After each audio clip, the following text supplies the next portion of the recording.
Hello everyone, welcome to Hari Madhav classes. मैं विनी आज आपके सामने एक नया टॉपिक लेके आई हूँ। ये आपके जनरल आपके पढ़ाई से रिलेटेड नहीं है, मतलब ऐसे नहीं है कि आपके लैब टेक्नीशियंस के सब्जेक्ट की बात की जा रही है यहाँ पर लैब टेक्नीशियन में क्या क्या, ऐसे नहीं। ये ज़्यादा इंपॉर्टेंट इसलिए है ये वाली क्लास क्योंकि यहाँ पर ये बताया जाएगा कि लैब टेक्नीशियंस में कौन कौन से गवर्नमेंट एग्जाम्स होते हैं और आपको पता होना चाहिए, क्योंकि ज़्यादातर क्या होता है एग्जाम्स में स्टूडेंट्स को पता ही नहीं होता। अब जैसे स्टूडेंट्स को जैसे बीएमएलटी कर रहे हैं, डीएमएलटी कर रहे हैं, उन्हें पता ही नहीं होता कि गवर्नमेंट एग्जाम्स भी होते हैं। वो सीधा डिग्री कंप्लीट करते हैं और प्राइवेट में जॉब करने लग जाते हैं, जहाँ पर उनको 7,000 8,000 उनकी वो वहाँ पर उनकी होती है और वहाँ पर वो करीबन 6 से 8 घंटे वहाँ पर काम कर रहे होते हैं। बट अगर आपको थोड़ा सा भी नॉलेज हो कि हाँ भाई बीएमएलटी करूँ या मैं डीएमएलटी करूँ, उसके अंदर ये एग्जाम्स होते हैं, इसमें इतना इतना सब्जेक्ट का इतना इतना क्वेश्चन मार्क्स रहता है, तो आप उसको अच्छे से आगे परस्यू कर पाओगे। और ऐसा नहीं है कि गवर्नमेंट में सैलरीज कम होती है। किन्हीं किन्हीं का ये बड़ा परसेप्शन रहता है कि ना गवर्नमेंट में सैलरीज कम होती है, नहीं ऐसा नहीं है। अगर आप सेंट्रल लेवल की गवर्नमेंट की सैलरी देखें तो वो काफ़ी अच्छी रहती है, 50 to 60,000 आपके लगते ही आपको मिलते हैं। तो चलिए आज मैं आपको थोड़ा सा आपको बताती हूँ। देखिए सबसे पहले तो आप ये देख लीजिए कि बीएमएलटी के स्टूडेंट्स एंड डीएमएलटी के स्टूडेंट्स, इसमें क्या होता है। देखिए जो बीएमएलटी के स्टूडेंट्स हैं ना उनकी डिग्री होती है ये पूरी, ठीक है। और जो डीएमएलटी के स्टूडेंट्स हैं वो क्या करते हैं, डिप्लोमा करते हैं। डिप्लोमा क्या होता है, 2 इयर्स का होता है, ठीक है। और जो डिग्री होती है वो 3 इयर्स की होती है। बट जो डिग्री 3 इयर्स की होती है, जो कि इसी में साथ ही साथ आपके 6 मंथ और एड्स कर दिए जाते हैं। 6 मंथ जब आपके इसमें ऐड किए जाते हैं तो उसमें क्या होता है, आपके जनरल ट्रेनिंग होती है, आपको हॉस्पिटल्स में भेजा जाता है। एज अ लैब टेक्नीशियन आपको प्रैक्टिस करवाई जाती है, आपको समझाया जाता है कि आप पेशेंट से कैसे आप ब्लड कलेक्शन करें, कौन कौन सी वाइल्स यूज ली जाती है, कौन कौन सी मशीनें होती है। यानी जो आपने इन 3 सालों में आपने जो पढ़ाई की है वो साथ ही साथ आपको प्रैक्टिकल भी इन 6 महीने में समझाया जाता है। और ये आपकी एक एज अ 6 मंथ क्या होती है, इंटर्नशिप होती है, ठीक है। क्या होती है, 6 मंथ की इंटर्नशिप होती है। अच्छा ऐसा नहीं है कि ये पैरामेडिकल की सिर्फ बीएमएलटी या डीएमएलटी में होता है, ये पैरामेडिकल की हर ब्रांच में होता है, ठीक है। हर ब्रांच में होता है। जैसे कि फॉर एग्जांपल जैसे आपको साथ ही साथ डीएमएलटी और डीआरटी भी आपको पढ़ाया जा रहा है, तो वैसे ही सेम क्या होता है यहाँ पे बीआरटी होता है यहाँ पे, जो कि रेडियोग्राफर होता है, और यहाँ पर होता है डीआरटी यानी डिप्लोमा में आपको रेडियोग्राफी समझाई जाती है, ठीक है। अब अगर मैं इनकी आपको गवर्नमेंट एग्जाम्स के बारे में बताऊं, जैसे इनके जो गवर्नमेंट एग्जाम्स होते हैं, फर्स्ट तो देखो हम अपने राजस्थान की ही बात कर लेते हैं, ठीक है। फर्स्ट बात करें हम राजस्थान में, ठीक है। एक तो होता है राजस्थान में, अभी क्या है राजस्थान के अंदर जो एग्जाम हुआ था वो क्या हुआ था, वो हमारे हुआ था सीधी भर्ती हुई थी, यानी जिसमें आपके जो 3 साल में जितने जो आपके मार्क्स आए हैं और जो साथ ही साथ आपके 12 के परसेंटेज हुए उनको ज्वाइंट करके एक क्राइटेरिया यानी एक परसेंटेज निकाले गए, उसी के बेसिस पे आपका क्या हुआ, राजस्थान में सिलेक्शन होता है, ठीक है। अभी ऐसा चलता आ रहा है बट आगे इसमें एग्जाम्स होने शुरू हो जाएंगे, ऐसा कह रहे हैं, ठीक है। सेकंड आपके अगर मैं सेंट्रल लेवल पे बात करूं, सेंट्रल लेवल पे कितने कितने एग्जाम्स होते हैं, वैसे देखा जाए तो काफी सारे सेंट्रल्स में एग्जाम होते हैं, जिसमें बट दिक्कत ये आती है फ्रेशर्स को, क्योंकि वहां पर एक्सपीरियंस मांगे जाते हैं। बट ऐसा नहीं है कि ज्यादातर में क्या होता है, एक्सपीरियंस मांगे जाते हैं और ज्यादातर में फ्रेशर्स अप्लाई कर सकते हैं। जैसे फॉर एग्जाम्पल आपको जस्ट नाम बताती हूँ ताकि आपको आइडिया हो जाए।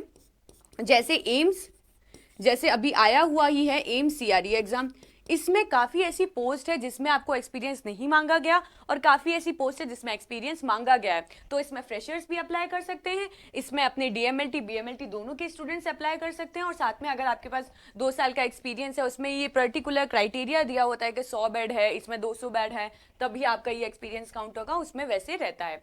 अच्छा और अगर बात करें कौन से एग्जाम होते हैं, तो आपके एक होता है आईसीएमआर। आईसीएमआर जो इंस्टीट्यूट है वो आपके परमानेंट गवर्नमेंट एग्जाम्स की वैकेंसी निकालता है, चाहे वो डीआरटी हो डीएमएलटी, वो हमें चेक करते रहना चाहिए, समय समय पर आते रहते हैं। जैसे अभी लास्ट आया था 2023 के अप्रॉक्स आया था लास्ट की कंप्लीट में, ठीक है। अब और भी आगे आने वाले होंगे तो उस हिसाब से हमें उसकी प्रिपरेशन करनी है। अच्छा इसके अलावा और कौन से एग्जाम होते हैं, एक होता है हमारा डी ट्रिपल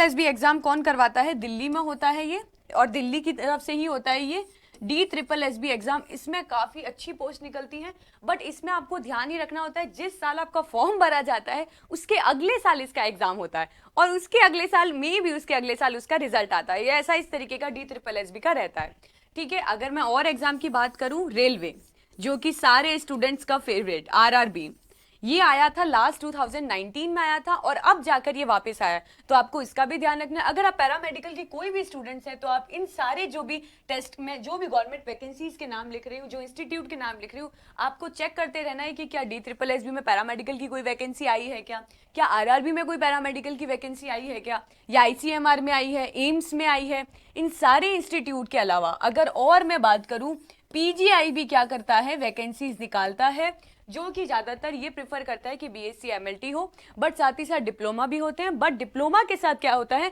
एक्सपीरियंस मांगा जाता है, क्योंकि ये एक तरीके का 2 साल का डिप्लोमा है।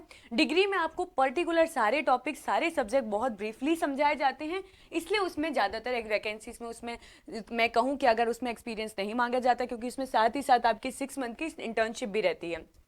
ठीक है, अब अगर मैं बात करूं इन सारे एग्जाम्स के अंदर क्राइटेरिया कहूं, अगर मैं इसके अंदर ब्रेकअप कैसे होता है, जैसे सारे एग्जाम्स के अंदर अगर मैं ब्रेक करूं सारे एग्जाम्स को उनके पैटर्न के हिसाब से, जैसे अगर मैं बात करूं आपके एम्स में जो कि अभी आया हुआ है, अगर आपको इसकी एम्स CRE की अगर आपको फ्री क्लासेस में आपको DMLT कहूँ, DRT कहूँ या BMLT कहूँ, इनकी क्लासेस लेनी है तो फ्री आपके लाइव सेक्शन में आप जाना, वहां पर आपको सारी क्लासेस आपको पर्टिकुलर डे बाय डे समझाई जा रही है। DRT की भी अभी जैसे स्टार्ट होने वाली है, तो इसमें क्या पैटर्न अभी उन्होंने बताया, जैसे हर इंस्टीट्यूट अपना एक पैटर्न निकालता है, उसमें क्या रहता है, मेन जो हमारा सब्जेक्ट होता है, यानी मैं कहूँ DMLT की अगर मैं मेन सब्जेक्ट या BMLT की बात करूँ, उनमें क्या होता है, जैसे यहाँ पर क्या बताया था, 25 क्वेश्चन के अंदर ही इन्होंने जीके ले लिया, इन्होंने क्या कर दिया, इसके अंदर ही क्या किया, इन्होंने मैथ्स ले लिया, इसके अंदर ही इन्होंने क्या कहा, रीजनिंग हम लेंगे, जीके मैथ्स रीजनिंग ये सब क्या आ रहा है, इसके अंदर ही आ रहा है, और कंप्यूटर है ना, ये सब क्या आ रहा है, इसके अंदर आ रहा है। अच्छा, अगर मैं बात करूं इसके अलावा जो 75 नंबर का जो है वो क्या है, मेन हमारा सब्जेक्ट रहेगा। ठीक है, अब काफी ऐसे एग्जाम्स होते हैं जिनमें ऐसा होता है कि आपकी कोई भी नेगेटिव मार्किंग नहीं होती, बट एम्स CRE में आपकी क्या है, नेगेटिव मार्किंग है। और अगर मैं बात करूं फॉर एग्जांपल RRB की, कि RRB में पेपर पैटर्न क्या रहता है, अगर मैं इन पेपर पैटर्न को अगर मैं ब्रेक करूं, पेपर पैटर्न को अगर मैं ब्रेक करूं, हर एग्जाम के लिए वो अलग अलग होता है। ऐसा जरूरी नहीं है कि इस एग्जाम में ऐसा हुआ तो RRB में भी ऐसा ही होगा। RRB में जो पेपर का पैटर्न रहेगा वो 70 और 30 रहेगा। 70 क्वेश्चंस तो क्या रहेंगे, मेन क्वेश्चन, मेन आपका सब्जेक्ट के रहेंगे। और अगर मैं बात करूं आपके इन 30 क्वेश्चन, अब इस 30 क्वेश्चन को अगर मैं ब्रेक करूं 5 मार्क्स में, 5 मार्क्स में क्या आएगा आपका साइंस। ठीक है, यानी साइंस के अंदर आपका पूछा जाएगा, अगर मैं इसको और एक और नेक्स्ट क्लास में मैं आपको प्रॉपर्ली पूरी इसकी स्ट्रेटेजी बताऊंगी, बट जैसे अगर साइंस है तो इसके अंदर आपके फिजिक्स आएगा, इसके अंदर आपको केमिस्ट्री आएगा, और इसके अंदर क्या आएगा, आपके बायोलॉजी आएगा। ठीक है, और अगर मैं 5 और मार्क्स की बात करूं, इसके अंदर 5 मार्क्स की आपकी क्या आएगी, मैथ्स आएगी। कितने हो गए, 10 मार्क्स हो गए, बाकी के कितने बचे, 20 मार्क्स। और अगर और मैं 5 मार्क्स की बात करूं, 5 मार्क्स में क्या आएगा, आपका जीके आएगा। ठीक है, हो गया 15 मार्क्स। 5 मार्क्स में आपका क्या आ रहा है, रीजनिंग आ रहा है।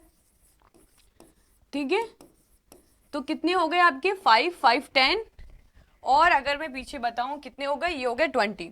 अच्छा, और बाकी आपके जो 10 मार्क्स है इसके अंदर आपके क्या आएगा, जैसे फर्स्ट आप क्या हो गया जीके, फिर हो गया आपका मैथ्स, फिर हो गया आपका रीजनिंग। ठीक है, उसके साथ ही साथ अगर जीके को लिया जाए यहाँ पर, तो इसमें जीके में पूरे के पूरे अगर मान लूं मैं यहाँ पर 5 क्वेश्चन और आएंगे।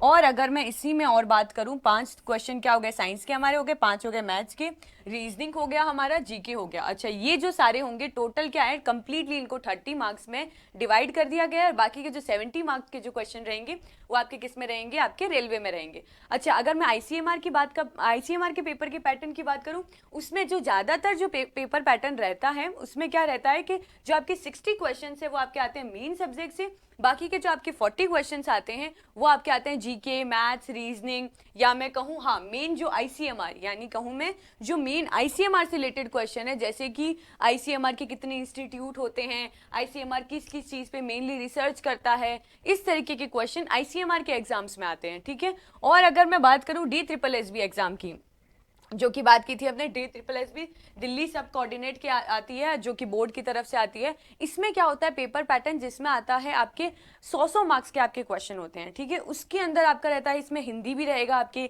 इसमें आपके इंग्लिश रहेगा, इसमें आपके जीके रहेगा, इसमें मैथ्स रहेगा, और साथ ही साथ आपके 100 मार्क्स यानी 100 क्वेश्चन आपके आते हैं जो मेन सब्जेक्ट के होते हैं। तो इस चीज का आपको ध्यान रखना है। अगर आप पैरामेडिकल की कोई भी स्टूडेंट्स हो, आपके कोई भी फील्ड के स्टूडेंट्स हो, लाइक DMLT, DRT, DOT, जो भी अलग अलग BOT है, ठीक है, तो आपको ये ध्यान रखना है कि जो आपका मेन सब्जेक्ट है वो कितना मार्क्स ले रहा है, और उसके अलावा जीके, मैथ्स, रीजनिंग है वो कितने कितने मार्क्स ले रहे हैं, ठीक है। उस हिसाब से आपको तैयारी करना है। अगर आप फर्स्ट सेकंड थर्ड ईयर के स्टूडेंट्स हैं तो आपके लिए बहुत ही बढ़िया खुशखबरी है, क्योंकि आप अभी से ही अपनी प्रिपरेशन शुरू कर सकते हैं। और काफी ऐसे स्टूडेंट्स होते हैं जिनको थर्ड ईयर के बाद में पता चलता है कि ये सब्जेक्ट भी आने वाले हैं, तो अब हमें इन सब्जेक्ट की तैयारी करनी है।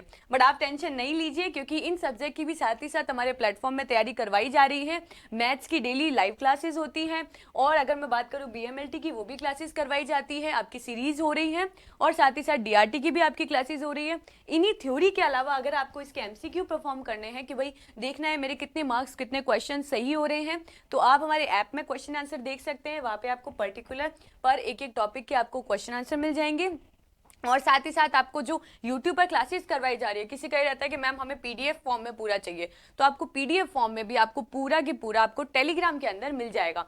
सारे लिंक्स आपको दिए गए हैं, आप उस लिंक्स में क्लिक करके बस अपनी पढ़ाई ढंग से करिए और अपना सिलेक्शन करवाइए। मिलते हैं नेक्स्ट क्लास में।